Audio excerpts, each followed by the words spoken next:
Alright, it's time to rap some chemis. You guys do the singing. I'll take care of the hard part. I want to be the best alchemist. In order to do that, I gotta get all the chemis. Hopper One, Seam Liner, Odoripa Mantis, K-Boza, Upper Rashido, and Trooper Wrestler G. Piccolo Taro, Smartphone, Sabo Needle, Hawkstar. Gotcha, got a Gotchard.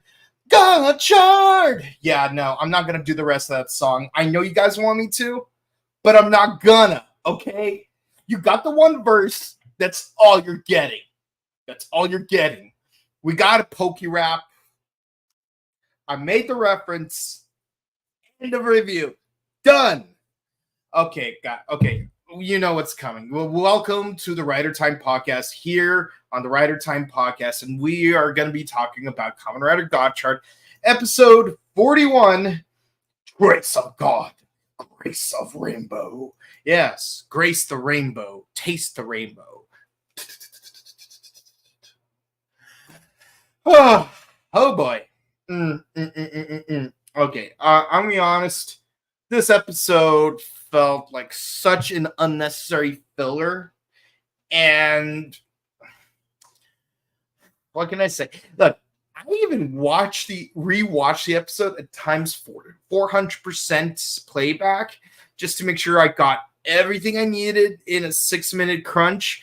And I have to say, I feel like I did not lose any dramatic tension by watching the episode at times 4 speed. Look, if you watched Skyrider times 2 speed because you needed to watch 54 episodes in 3 days, I totally get that.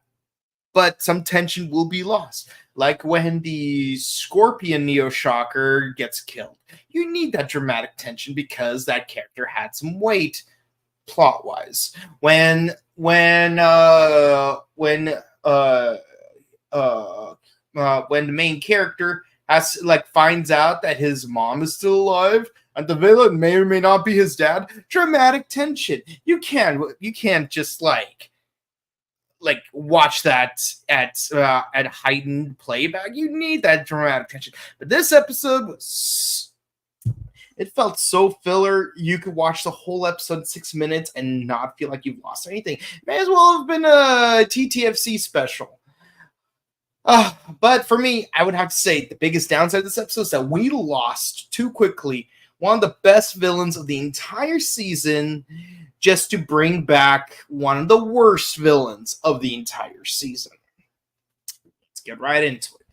Where we last left off, we were looking for Nichigon because he ran away from home. Sounds like Hopper 1, not 6 episodes ago. Didn't Hopper 1 run off not too long ago and then turn into Amalgam? What's going on here? But don't worry. Nichigon is just helping people out at random. Everyone's like, oh yeah, Nichigon, yeah, he helped us carry. He carried a bunch of boxes for us. Yeah, Nichigon helped me with my dental surgery. Nichigon? Oh yeah, Nichigon did a car commercial for us. Yeah, I hear Nichigon's scales are insured for 300 million yen. I got punched by Nichigon, and it was awesome. But yeah, no, it's yeah. Yeah, no. And of course, along the way, everyone's really like, oh wait, yeah, no, Nichigon's taking to heart that Spanner said some things that were uncouth last episode, so he's trying to prove his worth. Basically, he's trying to pull a Mac Hartford from Operation Overdrive, except surprisingly, Overdrive did it better. I know it's weird to say. Okay, look, man.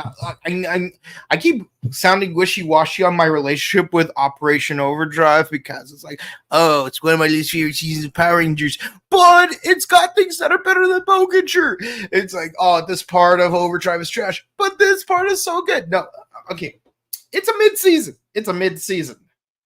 But it's still better than Gotchard. I'd rather rewatch Operation Overdrive than rewatch Gotchard. Speaking of which, I wonder what's on Pluto TV right now. It'd be ironic it'd be ironic if it turns out that at this moment, at the time of this review, they're playing Operation Overdrive on Forever Kids. That would be crazy insane if they did that, because I'm just like spitballing here. But if it turns out that out of all the seasons of Power Rangers that they could be playing on Forever Kids right now, it's, oh my god, they're actually playing Operation Overdrive. I swear, I did not know this. I looked it up just now. I looked it up just now, and like, oh my god, I was just making a joke. I mean for them to actually be playing Operation Overdrive while I am talking about Kamen Rider Gotchard. Watching the Rangers in ancient Greece trying to fight for the chalice, but instead I was watching Kamen Rider Gotchard. Really? That's what ended up happening? Yeah, so there's a trio of idols played by the Kamen Rider girls. Oh wow, I haven't seen you guys since Ghost, maybe? Maybe Ghost? When was the last time the Kamen Rider girls made an actual cameo on Kamen Rider? But what's crazy is that they're more directly involved with the plot this time around. See, before they would just make random cameos like, oh, in the Kamen Rider O's movie, they're waiting in line to make a wish in exchange for having a permanent top knot. Or in Kamen Rider Forze, they did the song Saetev for prom while Gentaro's fighting, what was it, Coma Berenices? I think it was Coma Berenices that he was fighting that episode. But yeah, so it's like they would always make gratuitous cameos. But here, it's like, wow, they're actually directly involved in the plot. What's really weird is that the three members involved are named Hina, Koyomi, and Mai. Where do those three names sound familiar? Hina, Koyomi, Mai. I'm surprised there isn't a Yuki in the squad, or Mia. Mia's better. Nozama's even better. Like at that point, you may as well have a Yuki in the squad as well. Have a fourth member, and while you're at it, yeah, let's also add an Akiko and a Natsumi and a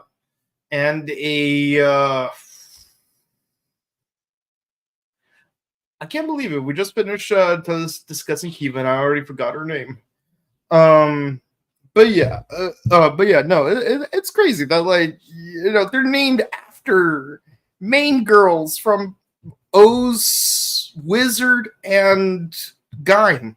But the weirder part is that they skipped a season. Why? But yeah, one of them's like is like feeling like, oh, I can't do anything. I'm a failure. And Ichigo goes, you can do all you gotta do is believe. And just to support the team, you know, he starts singing along with the other two girls. And we find out that, like, oh, they're doing the Poke Rap, but for chemis.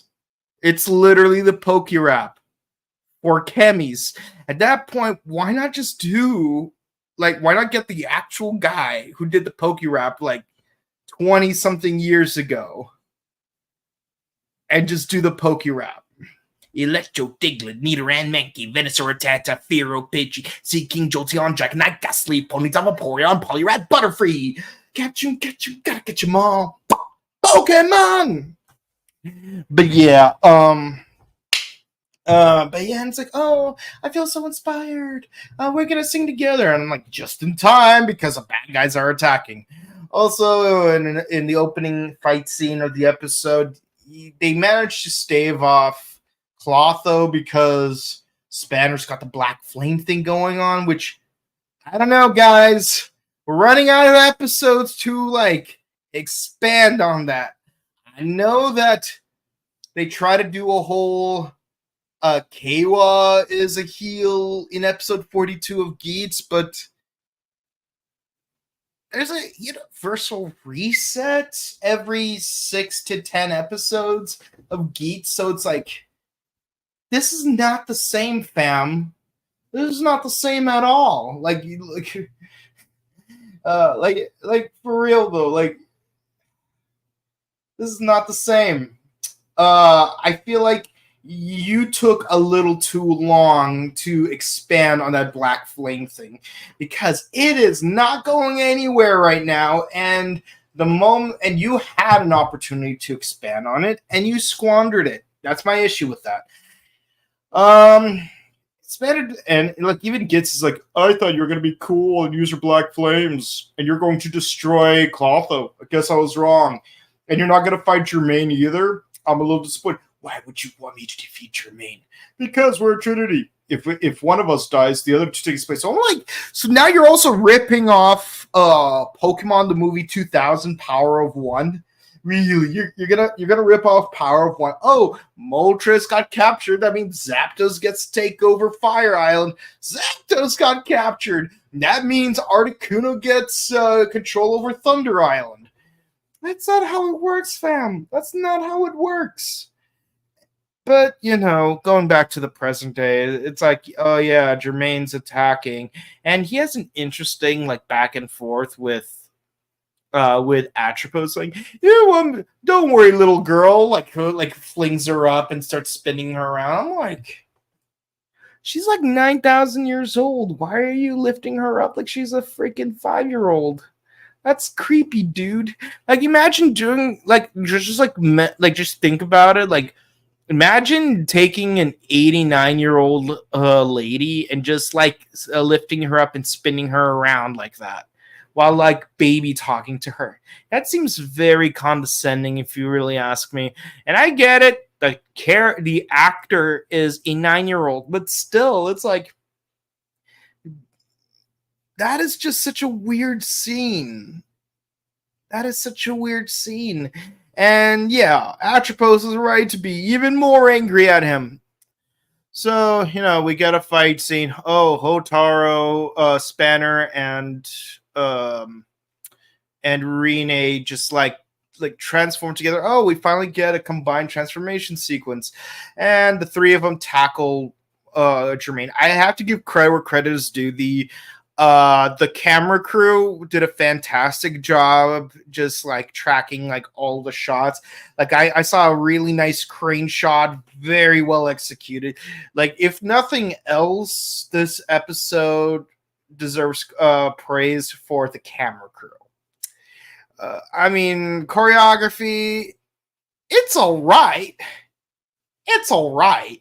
It's not that great, but it's all right. It's like it's the same of what we would normally see. But you don't really like pay attention to how like standard the choreography is, because the camera crew understood the assignment and they made it look better than it actually was. And yeah, while you can't fool the audience, you can't fool me, because I am just that good at tracking movements.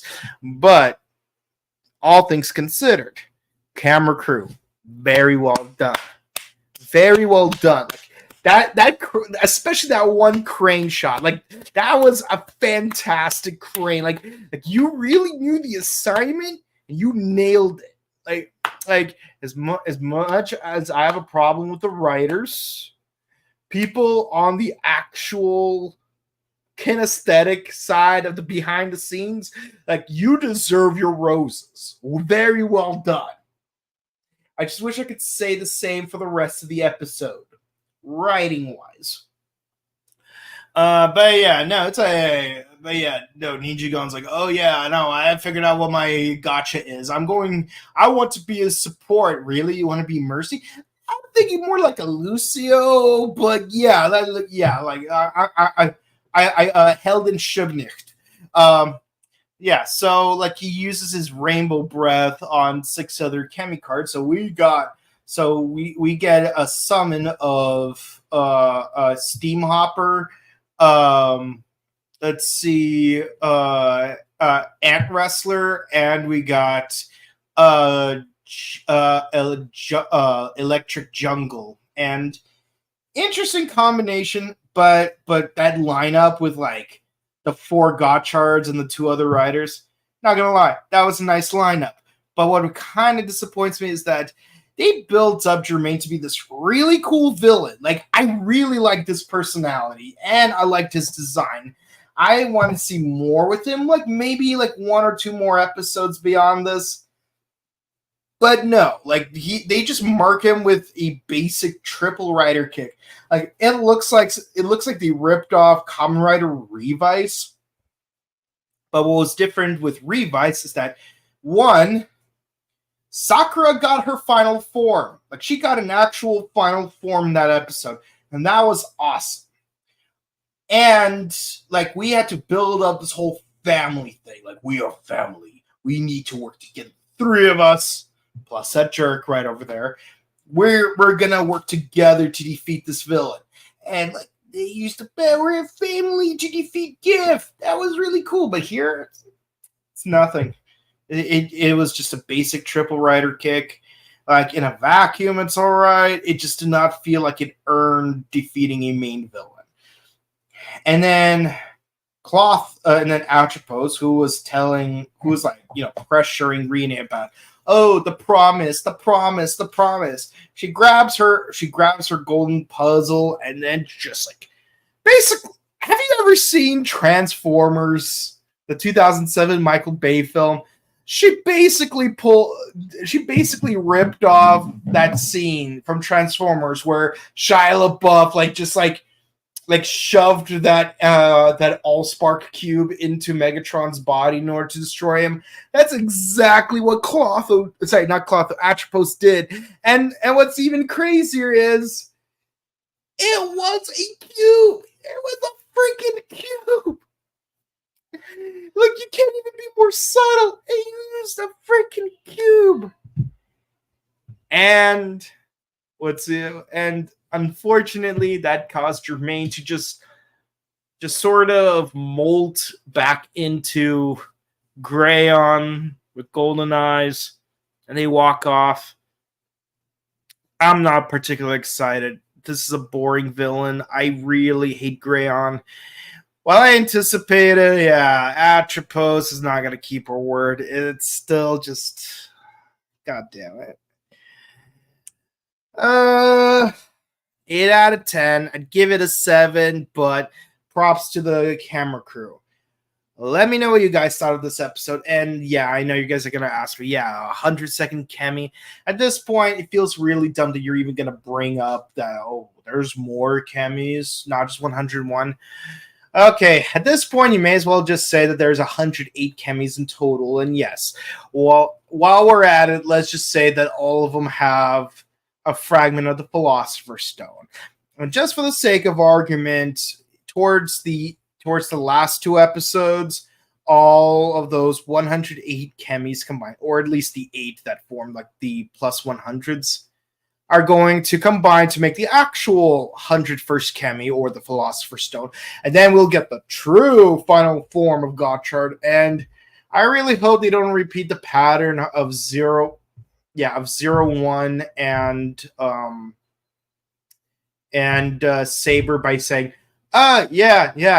he's going, like his final form is going to look like regular Steam Hopper, but slightly more powerful.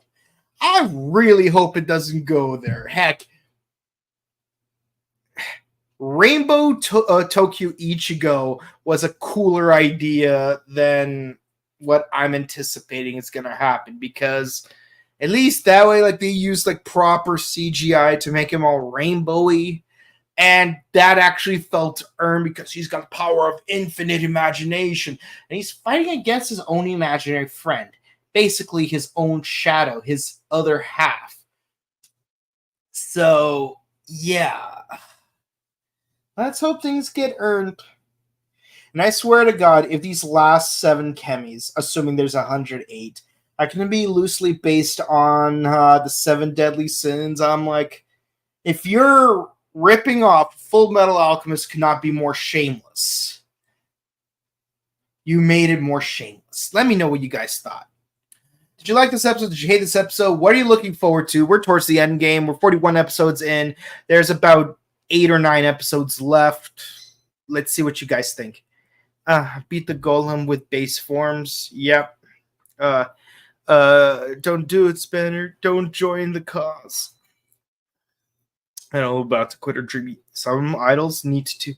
Yeah, Battle Hero cameos. Yeah, I know. I didn't bring it up because it just did not seem really necessary to bring up. Time to sing the Kemi rap. Yeah, I know. Why not? But sorry, Gritombo, Bunt Bunny, Punkapar. I don't want to do it. I'm tired. I'm tired. It's too hot. No, I'm not gonna do it. You know, just keep dancing. I guess the plan was to put the cube inside Jermaine to revive Greyon. Yeah, it's like the opposite of Transformers, and he still wants to turn the whole world into gold. Yeah, like I said, boring villain. Gratuitous idle power and the Pokemon rap. Yep. I love that scene from Naked Gun 33 1/3. It was a classic. Great episode. Next episode, hunt the mysterious 102nd Kami. I know. I'm pretty sure there's going to be 108 in total because, you know. Well, if you know, you know. That's it. We need a new serious villain with no lame goals. Yeah, we almost had one with Jermaine, but we lost him in just 2 episodes. I think we can all agree that it's all Spanner's fault. Yeah, well, actually, no. We blame the writing stuff. Blame the writing stuff. Oh, yeah, there's a new trailer for the summer movie. Yeah, I'm not too hyped for the summer movie. Now, Boom Boomer, on the other hand, I'd be interested. 7 out of 10 because of camera quality problem. I don't know. The fight sequence the actual fight sequence, the camera staff did a pretty decent job. Again, I like that crane shot. It was really well done. But yeah, no, there are other technical issues with the episode. I'm not going to go into it. See, here's the thing. Like I said before, with Kamen Rider Hibiki, the first 2/3 were great. The last third was lackluster. I was hoping that, given how lackluster the first 2/3 were for this season, they would have pulled a reverse Hibiki. But so far, the last trimester, episode by episode, was very touch and go. We'll see. Here's hoping. We got 2 months left of this season. Let's see how it plays out. But that's it for the comments. Thank you guys so much for watching. Be sure to comment, like, and subscribe to us on YouTube, Facebook, Twitter, Instagram, and ding the bell icon to stay notified for our latest videos and share our videos because it helps us out with the algorithm. We do this Monday we're gonna do Ultraman Rube the movie, and where we're gonna finish off Ultraman Rube, and then we're gonna start fresh with Ultraman Arc new season, and we're gonna do it concurrently with it, just like how we did with Blazar. No batches, just weekly episode by episode runs. Hopefully, I might finally get my hands on Ultraman Blazar the movie, and then on one of those recap weeks, I could just do that. Wednesdays, Kamen Rider Gotchard. Thursdays, Bakuage Sentai Boom Boomger.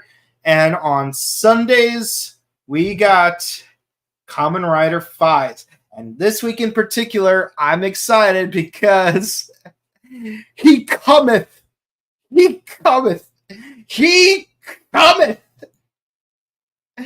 All this and more on our channel. And check out our sister channel, The Buttery Show, where we do various movie reviews. We're going to start doing our first movie in the next series of films this upcoming week. So stick around for that. This year we already did the the 4 Crow films. We did the 4 Shrek films. We did the 3 Naked Gun films. We had several vlogs, most recent of which was Robo Toy Fest. We have that uploaded. Be sure to check that out. And if you want to follow me on my personal content, you can find me on Twitch at twitch.tv/BokenKabuto and on Instagram at Boken_Kabuto. I don't know why I keep showing a Jared stuff. I don't know. I guess I just miss him. But he'll be here tomorrow. So there's that. But I'll see you guys then and there with Jared, with me. You guys, we love you. Have a safe summer, because if you're in the Northern Hemisphere, the heat is on. And it's only going to get worse through next week. All of this week, all of next week. It's Day of Red Sun. Sozin's Comet's coming. Just deal with it. So be sure to stay safe, stay extra hydrated, keep it cool. If you're in the Southern Hemisphere, keep it warm, but keep it extra cool up in the Northern Hemisphere, because it's going to be a hot one. We love you guys. We'll see you guys next time. Peace.